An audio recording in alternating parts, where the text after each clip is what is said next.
Hello guys, how's it going? My name is Dal, and you might still be in shock after yesterday when Microsoft dropped $70 billion to acquire Blizzard, as well as Activision and King. This is a lot to process. Just the other day, we were talking which classes are looking good for patch 9.2 and discussing the leaks for the next WoW expansion. And the next day, we were asking Bill Gates when is patch 9.2 coming out. It's fair to say that everyone is confused. Nobody is sure if this is a good thing or a bad thing for WoW going forward, and there's a lot of questions which I'll attempt to answer in today's video. First of all, let's go over the facts. The finalizations for big purchases like these take a long while, and we won't be seeing the end of this purchase until roughly year 2023, around the middle of that year. So for the next year, it's business as usual. Blizzard is working on the patch 9.2 and trying to polish that up, as well as potentially announcing the next World of Warcraft expansion. When this buyout is finalized, Blizzard will be reporting to Microsoft Gaming Division, which is essentially Xbox and the CEO Phil Spencer. In a way, this means a separation of Activision and Blizzard, since Blizzard will have a different boss. Technically, Microsoft doesn't own Blizzard just yet, however, it doesn't mean that they aren't committing resources into funding the projects over at Blizzard.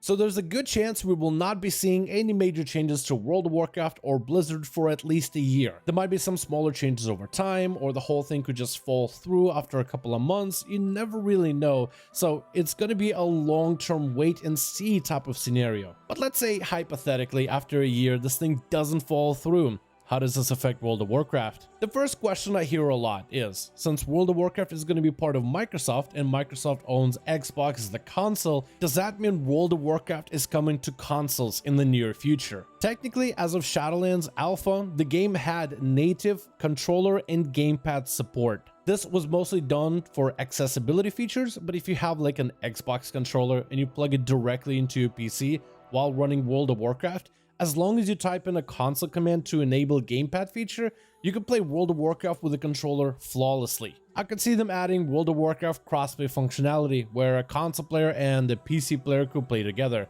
I mean, that has been done for other MMOs before as well. It's very uncommon, but we have seen videos of players using a game controller instead of a mouse and keyboard to do high-end content in the game like mythic raiding, dungeons, or PvP. It requires a lot of setup, practice, a lot of macros and add-ons to make it happen, but it has been done in the past. If they wanted to do this, then we need to solve the issue of getting add-ons on the console, finding better mapping for controllers so you can put more abilities on the controller, as well as an improved UI for better controller support. But as of right now, I don't think you'll be doing dungeons a year from now with a player that's playing from a console. The second question, what's going to happen to the World of Warcraft subscription? Is it going to change, or could it be part of the Microsoft Game Pass? There's a lot of speculation online that if this goes through, that potentially more Blizzard titles could be added to the Microsoft Game Pass, which is a service where you pay them $10 to $15 a month and get access of the full video game library. It is very likely that games like Overwatch and Diablo will go on the Game Pass first, again, if this goes through. They are the type of games where you pay the box fee, and that's it. You own the game, you can play them whenever you want to. For World of Warcraft, however, you do pay a subscription fee of $15 a month. Some players are hoping that they just bake the WoW subscription as part of the Game Pass, which, as someone who plays Blizzard games, it would give you a library of 100+ games from popular titles to indie titles, and Microsoft in the Game Pass has been known for years now as a really good customer-friendly deal. Microsoft did announce they want to put a lot of the Blizzard titles on the Game Pass. They didn't say anything about World of Warcraft specifically, but if they are considering World of Warcraft titles for Game Pass, maybe there's a light at the end of the tunnel for big value for Blizzard customers.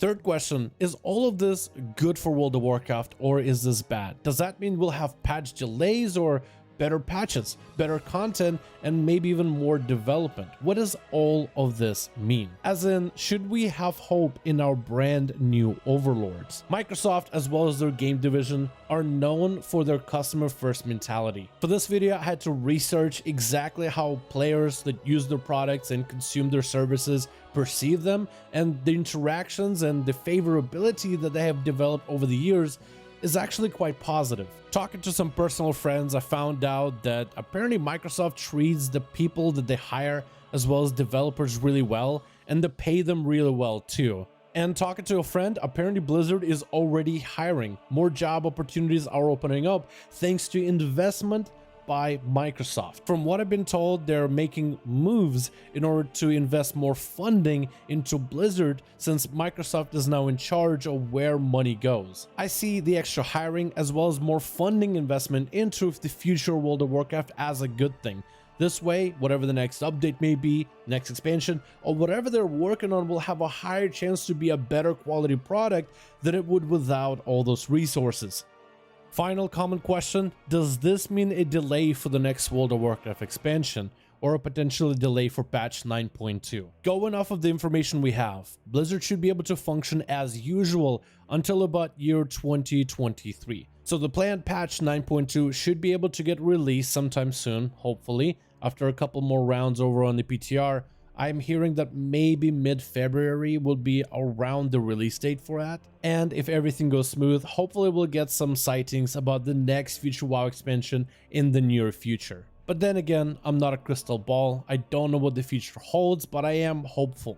It's also worth pointing out that if this goes through, then Blizzard will have a different leadership. So many players have blamed Activision Blizzard merger for every World of Warcraft WoW. From every single bug in the game, to the cash up mounts, to every single patch that felt unsatisfactory, or any other issue in the game. So with this change, they would have a new boss, which is Microsoft, which would be quite a shakeup, but it might be a shakeup that they need. Both Blizzard and Activision experienced management issues in the year of 2021. Something needs to be done, and with Microsoft having a good track record of consumer-first mentality as well as a developer-friendly mentality, might be good for both ways. Might be good for one, consumer, because hopefully we'll be able to get a better product, but also it might be good for the people working over at Blizzard trying to make content, trying to make patches, and it might be pretty difficult working on stuff when the management isn't satisfactory. Overall, I don't think a single person would argue against more funding and resources towards more Blizzard titles.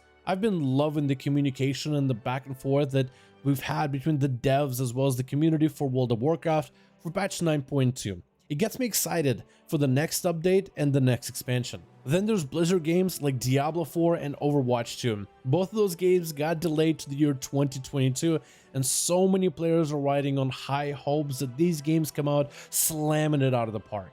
A lot of players are actually pretty hopeful about this change. The new leadership for Blizzard will mean potentially more opportunities for them to release games and have maybe a bit better control about the things they want to put out without the influence of Activision. While other players mentioned that the direction that Blizzard was heading into with Activision so far hasn't been a good one, and something had to be done, so this might just be the shakeup that it needed in order for Blizzard to return to its former glory. So let me know your thoughts in the comments below, guys, but thank you so much for watching. Hope you guys enjoyed. Give this video a thumbs up if you found it informative or entertaining. Let me know your thoughts. What do you think about all this? Discord link down in the description of the video and every other video. And maybe if we ask nicely, Bill Gates just might buff rogues in patch 9.2. Thank you all so much for watching. Hope you guys enjoyed, and I'll see all of you in the next one.